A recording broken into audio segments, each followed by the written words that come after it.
Siguiendo con nuestro programa, les presento a nuestra próxima conferencista. Se trata de la doctora Paula Andrea Roa Ballestas, perdón. Ella es médica internista y gastroenteróloga de la Pontificia Universidad Javeriana, es profesora de honor de la Universidad Javeriana, gastroenteróloga y endoscopista del Hospital San Ignacio y Clínica de Marley. Y pues es también una fan del estudio del intestino delgado, también es endoscopista. Y hoy nos va a ilustrar con un tema que siempre es controversial y que son pacientes muy complejos. Afortunadamente son pocos, pero cuando los tenemos, pues siempre es un reto en nuestro ejercicio médico. Nos va a acompañar con la charla Intestino corto, sospecha, diagnóstico y tratamiento. Bienvenida, doctora Paola. Gracias. Listo.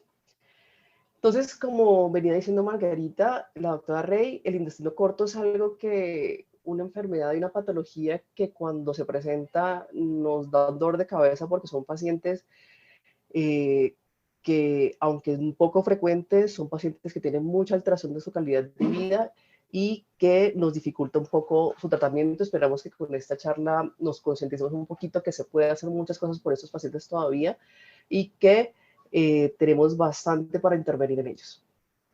Entonces, el síndrome de intestino corto es una causa bien conocida de la falla intestinal.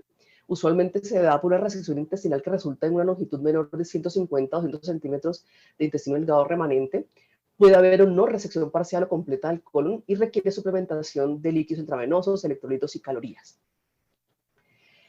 La falla intestinal se define como la reducción de la función intestinal por debajo de lo mínimo necesario para la absorción de macronutrientes o agua y electrolitos, necesitando suplementación intravenosa para mantener la salud o crecimiento, sobre todo en los niños, que lo tenemos más frecuentemente. Se divide en tipo 1, que es la paciente con una falla intestinal aguda de un tiempo corto y usualmente por condiciones limitadas, autolimitadas. Tipo 2, de condiciones crónicas que se van prolongando, pero que pueden ser resueltas en un periodo de tiempo más corto. Y tipo 3, o crónica, que es reversible y lo irreversible, que dura un poco más de 1 año o 2 años. Tiene 5 mecanismos fisiopatológicos. Intestino corto, que es lo que nos trae hoy el día de hoy. Puede ser dismotilidad intestinal, obstrucción mecánica, fístulas intestinales, enfermedad mucosa extensa del intestino delgado, ya sea por enfermedades gastrointestinales o sistémicas, como la enfermedad de Crohn o trastornos de motilidad difusa del intestino delgado, congénitas o adquiridas, benignas o malignas. Usualmente el intestino corto, lo más frecuente es secundaria a trombosis mesentéricas, enfermedad inflamatoria intestinal tipo enfermedad de Crohn, trauma, síndrome de Garnett, vólvulos extensos, bridas extensas que llevan a resecciones del intestino delgado y otras causas en un 29%. Se decide que las resecciones intestinales masivas con un remanente de intestino delgado menor a 200 centímetros es un intestino corto. Cuando una longitud menor a 100 centímetros es alto riesgo de falla intestinal permanente, con una prevalencia en Europa de 1.4 por millón dependiendo de la región. Esta prevalencia puede cambiar dependiendo de las regiones donde no hay centros de rehabilitación intestinal y programas eficientes de nutrición parenteral en el lugar. En la evaluación inicial de sus pacientes requiere un examen físico completo y una historia clínica de las posibles causas que llevaron a los pacientes a intestino corto, de las patologías quirúrgicas que lo llevó a resección intestinal masiva. Es importante determinar la anatomía y longitud intestinal, dado por imágenes del tracto digestivo superior e intestino delgado, enemas de vario, estudios endoscópicos para descartar no solamente la longitud del intestino, sino la presencia de estenosis o obstrucciones intestinales, y obtener tejidos para histología, así como de fluido intestinal en caso de que estamos sospechando sobre crecimiento bacteriano.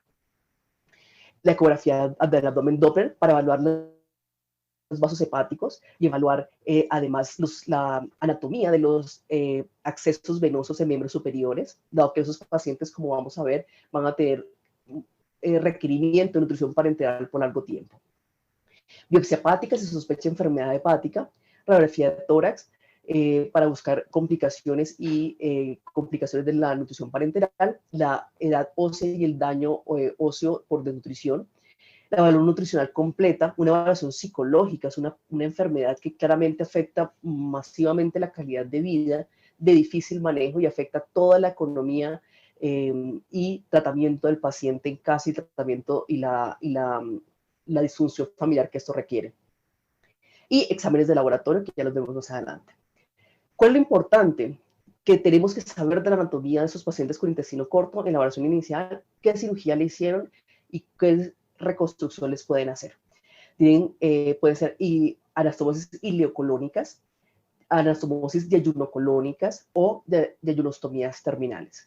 ¿Por qué depende de esto? ¿Qué es la importancia de esto? Los cambios adaptativos dependen de la patología de base, las secciones de intestino no resecado y la longitud del intestino remanente. Teniendo en cuenta que las anastomosis ileocolónicas tienen una mejor adaptación por pérdidas de hierro, calcio y folato.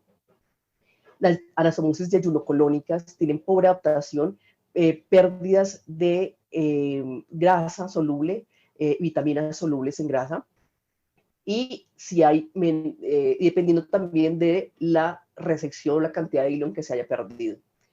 Y la yayunostomía terminal tiene muchas pérdidas de volumen grandes con tránsito muy rápido, que va a disminuir el riesgo o va a aumentar, disminuir la probabilidad de absorción intestinal. En la evaluación inicial, además de la anatomía, tenemos que ver la anatomía quirúrgica también para ver qué tipo o qué deficiencias tiene más riesgo nuestro paciente. En el duodeno, como lo sabemos muy claramente, se puede absorber minerales como calcio, hierro y otros. Además, aminoácidos, pequeños péptidos y monosacáridos, ácidos grasos y vitaminas liposolubles. Además, si tenemos resecciones de yeyuno y ilion, podemos perder la absorción de vitaminas solubles en agua y zinc, además de disacáridos, ácidos biliares y vitamina B12 si resecamos el ilion. Es por esto la importancia de saber la anatomía y las resecciones que se realizaron en nuestro paciente, así como la alteración en la absorción de lípidos y vitaminas liposolubles. En general, una resección yeyunal es mejor tolerada, dado que el ilion puede reemplazar en parte la capacidad absortiva del yeyuno. En el yeyuno, el yeyuno no puede reemplazar la capacidad absortiva del ilion como absorción de vitamina B2 y ácidos biliares. La longitud necesaria para prevenir la dependencia total de nutrición parenteral es aproximadamente de 1 metro en ausencia de colon y 60 centímetros con colon funcional completo. Por lo tanto, tenemos que evaluar en lo posible que haya anastomosis ileocolónicas o yayunoscolónicas. Los pacientes adultos tienen mayor riesgo nutricional, son los que tienen duodestomías como sin anastomosis yayuno ileal con menos de 60 centímetros de intestino delgado residual, yayunostomías con menos de 1.15 metros de intestino delgado residual. Evaluar la longitud, como lo dije anteriormente, es importante, dado la historia clínica, por la descripción quirúrgica, estudios radiológicos y endoscópicos. Por eso tenemos que tener en cuenta y estar muy a la mano de nuestros cirujanos que nos describan bien qué fue lo que llevó a la cirugía y cómo fue esa cirugía. En la evaluación nutricional, el peso, la nutrición enteral, qué tanto nutrición enteral tiene y parenteral, y la composición de líquidos, macro y micronutrientes, síntomas que presente el paciente, diarrea, náuseas, vómito, distensión abdominal y otros factores que afecten el apetito.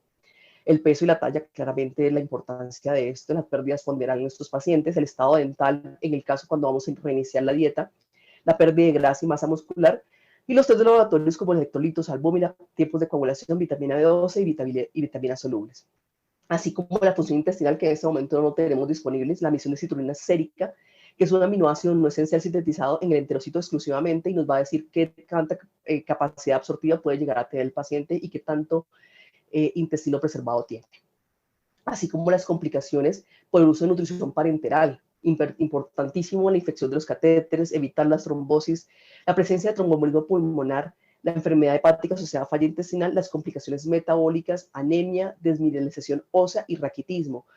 En estos pacientes, nuestra principal limitación que tenemos muchas veces es los accesos venosos, entonces cuidarlos es de vital importancia, que tengan la mayor duración en lo posible esos accesos venosos y no perderlos por trombosis o infecciones recurrentes.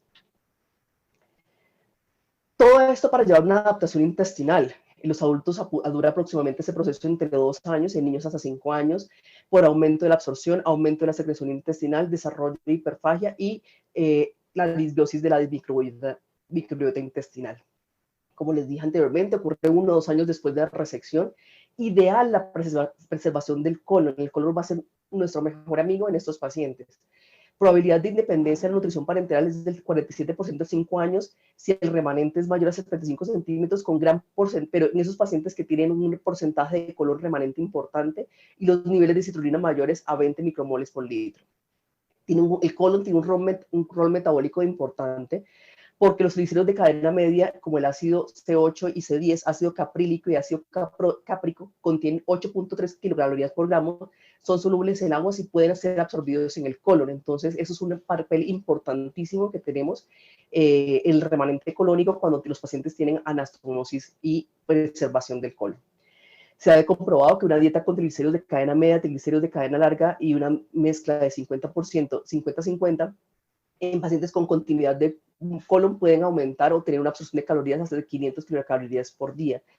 Al contrario, en pacientes que no tienen colon residual, en el cual absorbieron muy poquito de estos ácido caprílico y ácido cáprico, que puede ayudarnos en la absorción de energía en pacientes que son llevados a ileostomías y ileostomías. En los pacientes que fueron llevados a ileostomía terminal y ileostomía no tuvieron ese aumento en la absorción de energía comparativamente con los pacientes que tienen colon intacto.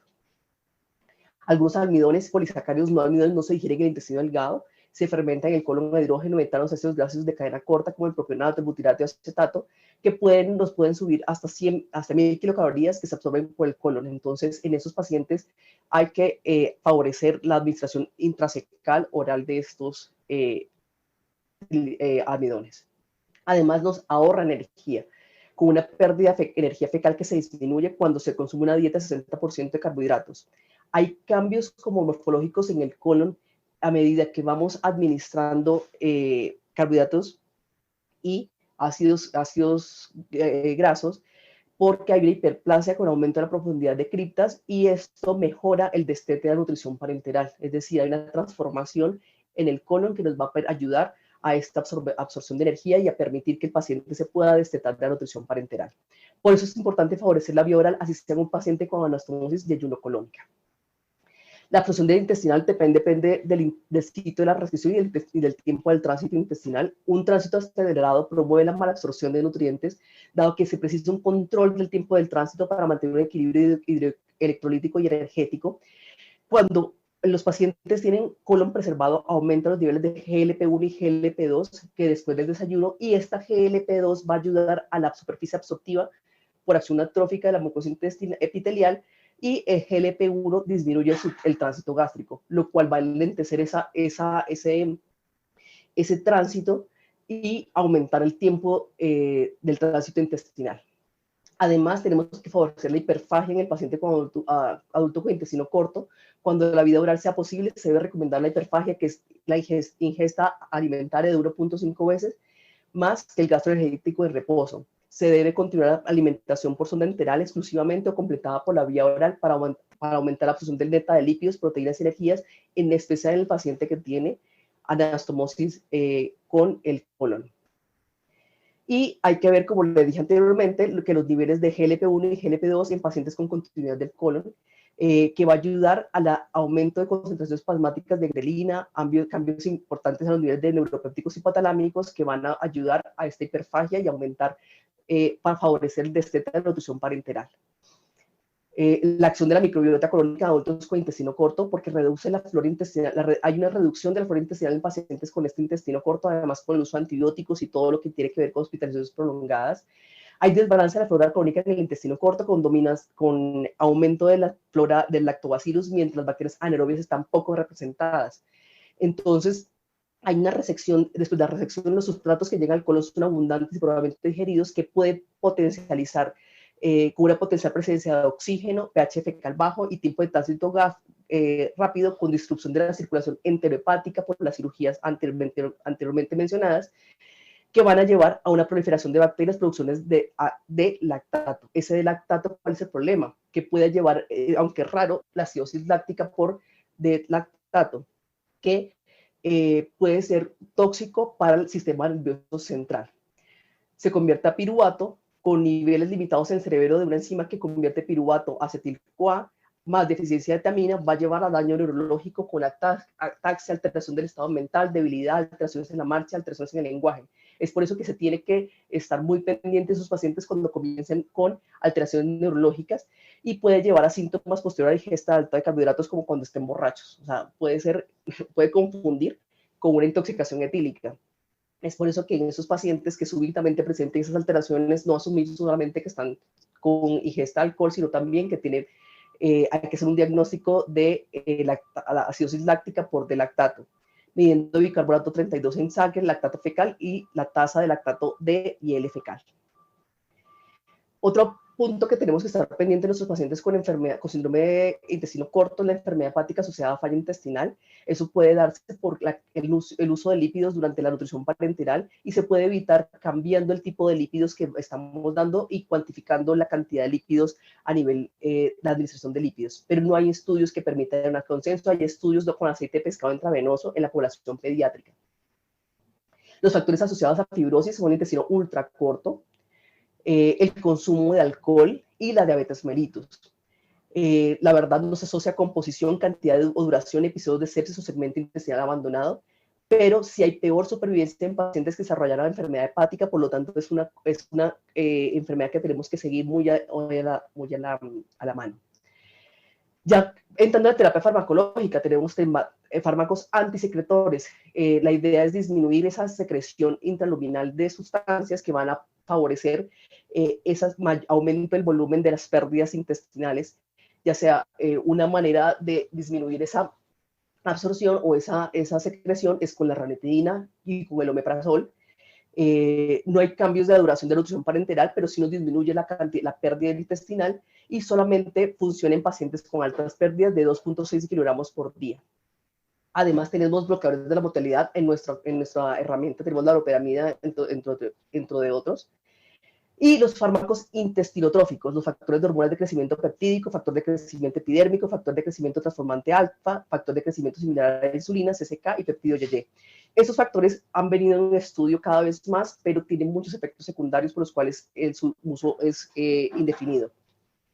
Productos del gen del proglucagón, que son sintetizados por las células L del intestino delgado y R del colon, y los factores GLP-1 y GLP-2, que van a dar un procesamiento post-transduccional específico del tejido.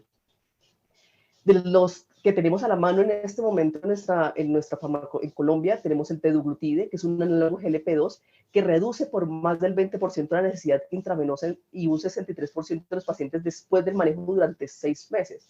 O sea, nos disminuye la cantidad de nutrición parenteral, el tiempo de nutrición parenteral que tenemos que usar en nuestros pacientes. Disminuye el peso fecal húmedo y la excreción de energía.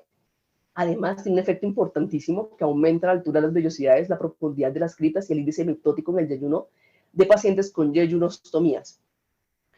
Esos cambios, lo malo es que esos cambios desaparecieron después de terminar la terapia. Los efectos secundarios más frecuentes fueron astemia y diarrea. Su dosis 0.05 miligramos al día y la idea es que sea una terapia fuente para un manejo quirúrgico posterior. La liraglutida, que es un análogo GLP-1, que lo usamos mucho en el paciente diabético, disminuye la diarrea y el peso fecal húmedo, así como la excreción de sodio y potasio. La absorción absoluta no fue mejorada significativamente. El tratamiento diario durante 8 semanas redujo los gastos por ostomía, la absorción del peso húmedo intestinal tendió a aumentar un poquito y al igual la producción de orina. La absorción de energía intestinal mejoró. Esto requiere un poco más de estudios para recomendarse generalmente. La hormona de crecimiento, como les dije anteriormente, tiene estudios desde 1995, se ha usado solo en conjunto con una dieta alta en carbohidratos y baja en grasas, además de glutamina, y puede tener efectos benéficos en la absorción del peso húmedo, pero con efectos secundarios altos. Además, tenemos una gran gama de medicamentos que usamos durante la terapia farmacológica, como la nitritinina, que nos ayuda de 2 maneras, tanto para la depresión para la depresión y el manejo de la diarrea crónica. Es buena absorbida en el intestino delgado, el carbonato de calcio, los antibióticos, la clonidina, la codeína y la colestiramina en los pacientes para favorecer ese uso de ácidos por la falta de absorción de ácidos biliares a nivel de ilion distal, la levotiroxina, la loperamida, etcétera, todos esos antibióticos y manejo farmacológico de acuerdo a las necesidades de cada persona. Y el tratamiento quirúrgico, cuando sea posible, se debe restaurar la integridad intestinal en pacientes con enterostomías para reducir el riesgo de deshidratación y desequilibrio hidroelectrolítico, así como la dependencia de nutrición parenteral.